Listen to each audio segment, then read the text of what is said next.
Tuesday night, my night off from jiu-jitsu. Just here at home, chilling, just did some meal prep. Just chicken and broccoli and rice, nothing too exciting.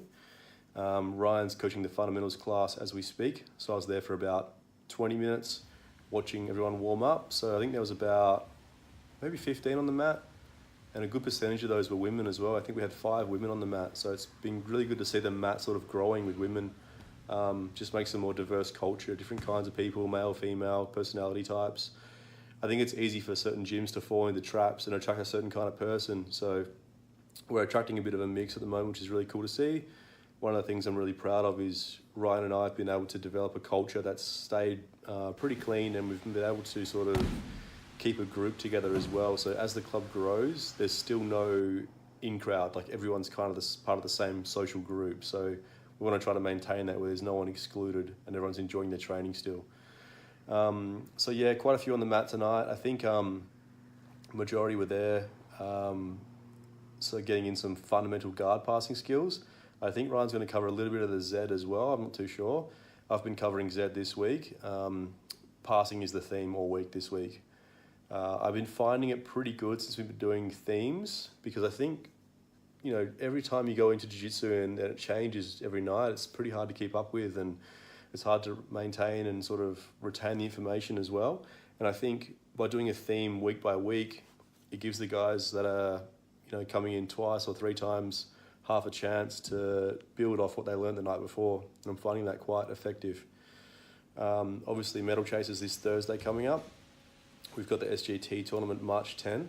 Pretty excited to see a bunch of people jumping in that one and supporting, just because I believe, I've been quite vocal in the past about the federations that charge a lot of money for the competitors and the families to come and watch, and it gets expensive, and it's hard for the competitors to get to those. And I think competing is such an important part of development for a lot of people, and tournaments like SGT and grappling industries and events like this that think of the competitor first, I think are the comps that are going to be around in a few years' time, and it's important for us to support those if we can, because it's the comps that are going to support us. So it kind of works both ways.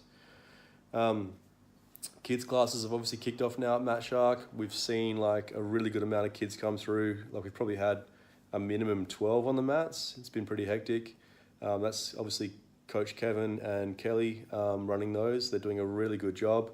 You wouldn't catch me out there with those kids. I couldn't handle it, but they've just got it nailed. Obviously they've got Luke and Austin, so they're used to dealing with kids, and that's most of the criteria, I think, for that role.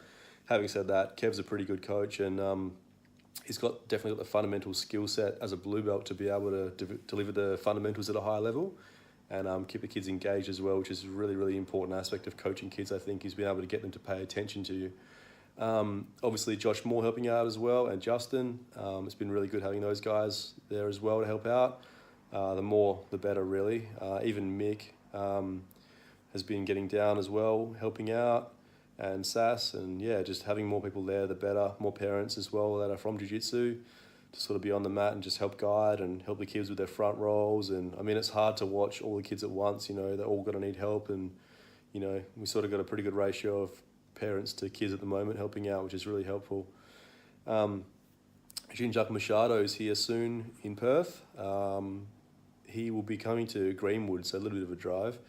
The seminar will probably sell out pretty quick. I've trained with Higan Machado a few times and Carlos Machado, but not Jean-Jacques before, so looking forward to hopefully getting up there for that one. Jean-Jacques widely considered one of the best competitors of the probably early thousands era. I think it was 2001 ADCC where he just ran through everyone. He was born with a deformed hand, so he always played overhooks.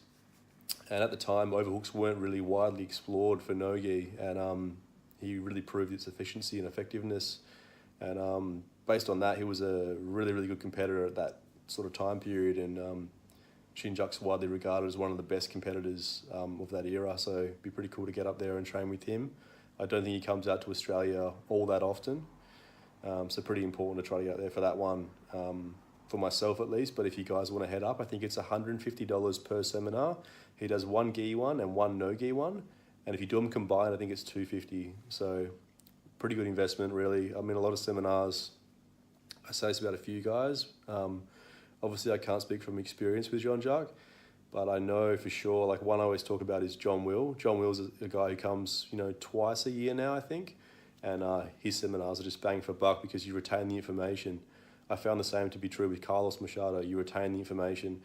I've trained with a lot of, all different kinds of world champions and different, people. And I find they just coach their 3 favorite moves and you forget what the setups were and how it works by the end of it. And,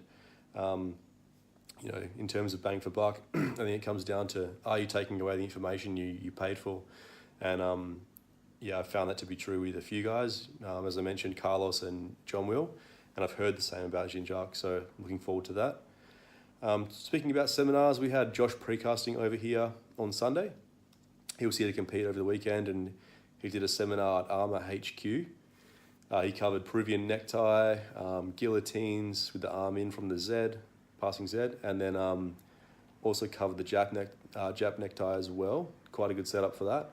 And he did show an armbar setup at the end as well. Obviously a no-gi seminar, being a 10th planet guy. Josh is a 10th planet black belt, one of only 2 in the Southern Hemisphere, I think. So that was pretty cool. Went along to that, my first time training with him, so it was cool just to get some details on those things. I've spent quite a bit of time on those chokes. Like, I don't use guillotine that often, but Peruvian and Jap necktie was a big part of my game at blue belt.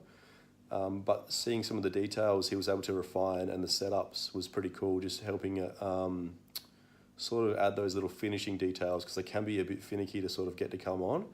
And a couple of little things I took away from that really helped me sort of solidify in my head how the chokes really work and how to get them to come on. So that tied in quite well to what John Will covered when he was over last. So I was pretty happy about that. It worked out well. Apart from that, we have the Team Armour grading coming up as well. I think it's March 17 from memory. I'm not 100% sure on that, but yeah, March 17.